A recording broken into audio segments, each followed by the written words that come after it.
flight plan for the Falcon.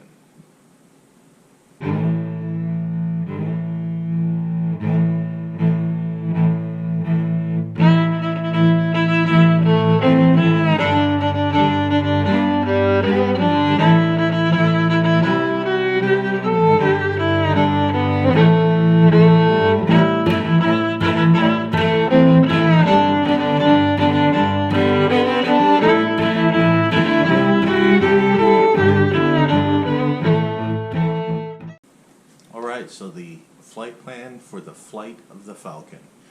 We've had one person voice a comment and several of my friends ask the questions on how to do this. So what I've done is I've used the Great Loop as a kind of like a roadmap for plotting it out.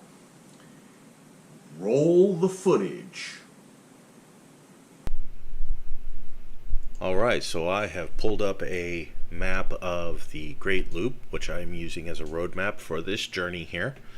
My particular journey is going to start off here at Washington, D.C.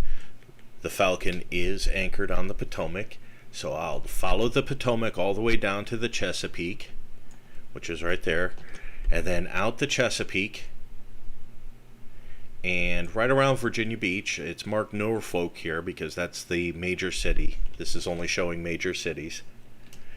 And then I will join the Intercoastal Waterway and follow it south, which is a protected waterway this entire way. It's not along the ocean. Down here to St. Lucie.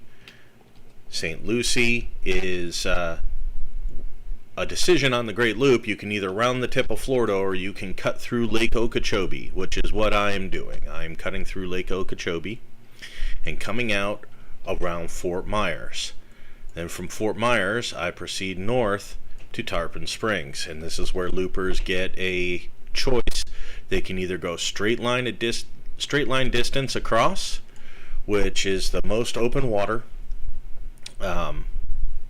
Then you have a secondary route, but I will be following the safer route and following all the way around to Carabelli. And then from Carabelli, I proceed along the Gulf Coastal Waterway system, which is protected waterway on the Gulf side, here to Mobile, Alabama, which is the exit point for the 10-Tom Waterway. Now, most people, when you tell them about this, they think the Mississippi, and that's this over here. But Mississippi is not good for pleasure boat craft because it's primarily commercial. The 10-Tom Waterway separates from the Mississippi right up here. So I can take that north all the way to this junction right here. And that junction has the tributary that will actually take me all the way to the final destination here. By the time I've completed the route, as you can see, I will have completed the entire lower half of the Great Loop. And luckily, I'm taking the southern route. I have to take the southern route because of several different reasons. One of them is the Erie Canal here, which is how the upper portion of the loop connects to the Great Lakes.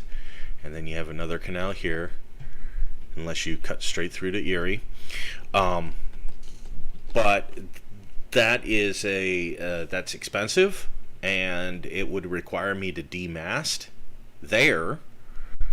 And Chicago has the dreaded loop barrier, which is a fixed loop bridge of like 19 feet 6 inches or something like that.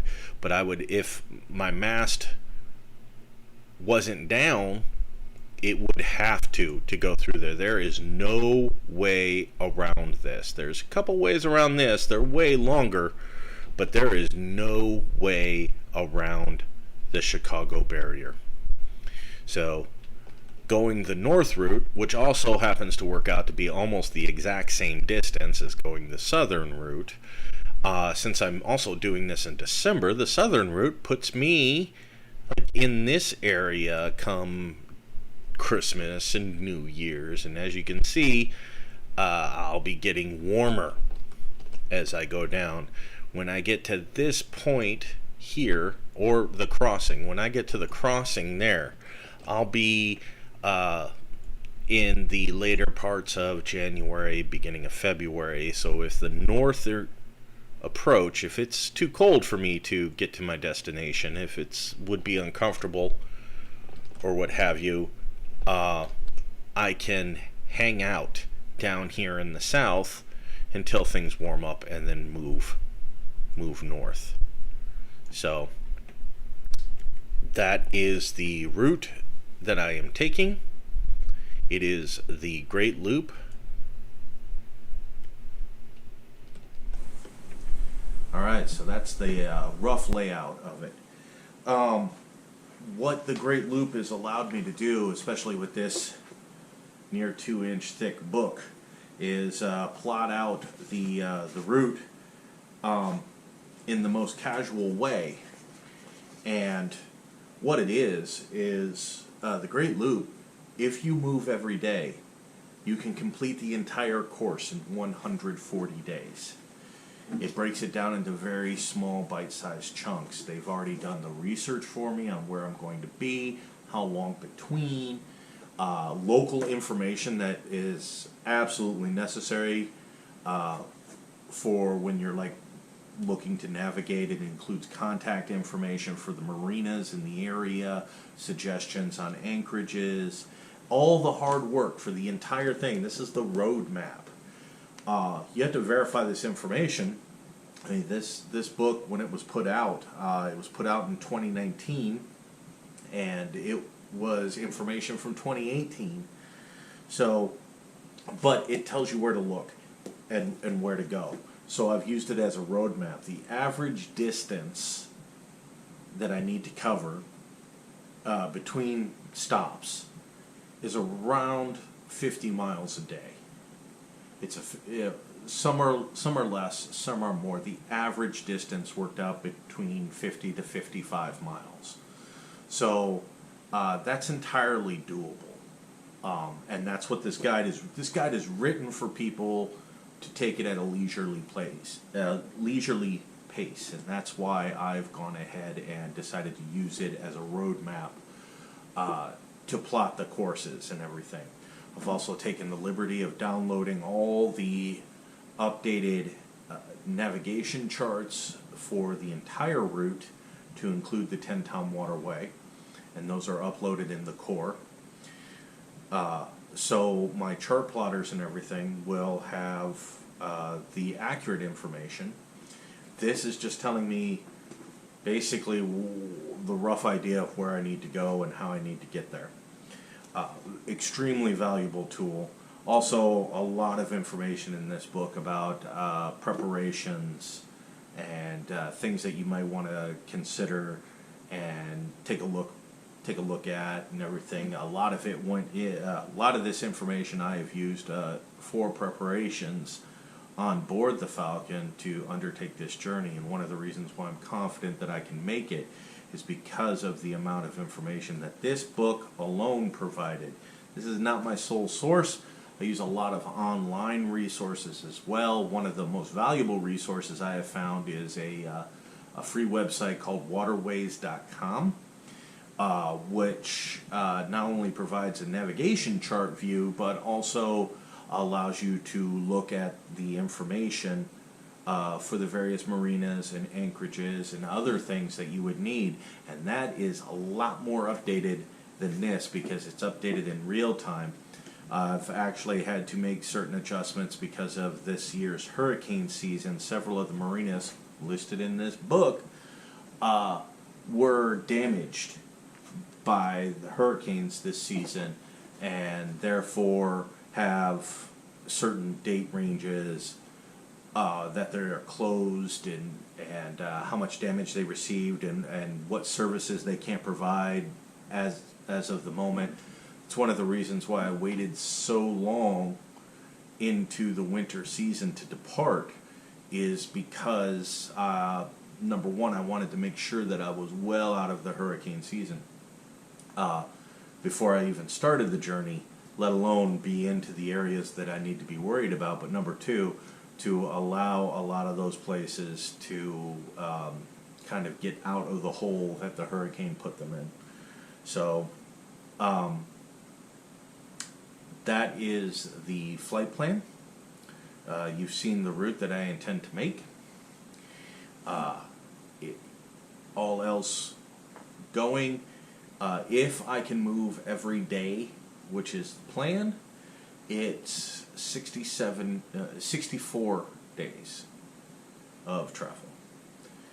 There's a lot of wiggle room built into that. Some days are longer than others. I have some jumps as little as 14 miles for the day.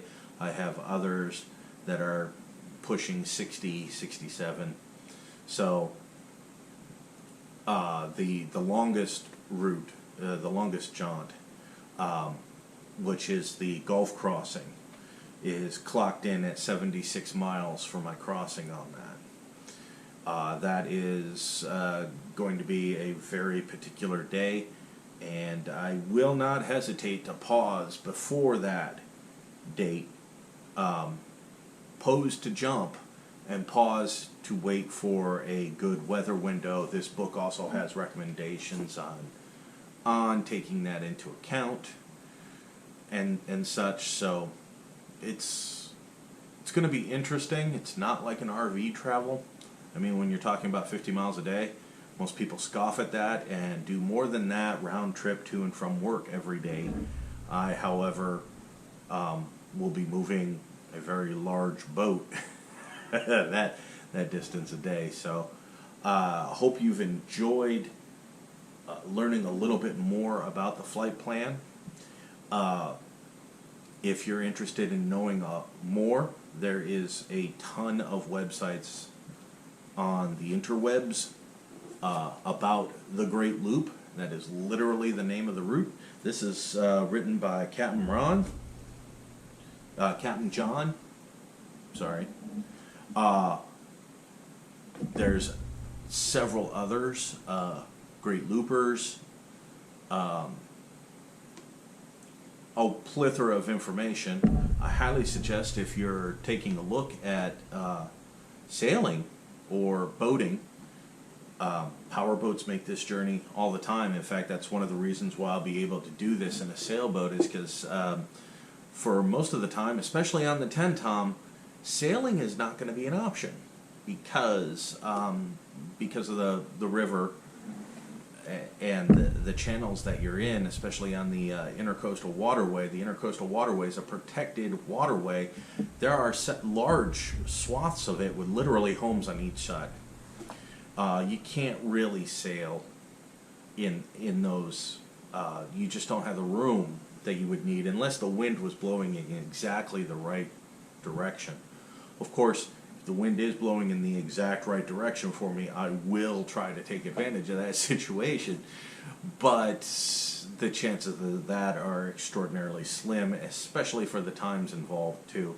Plus, sailing might actually not produce the speeds to make the jump that you need during the day.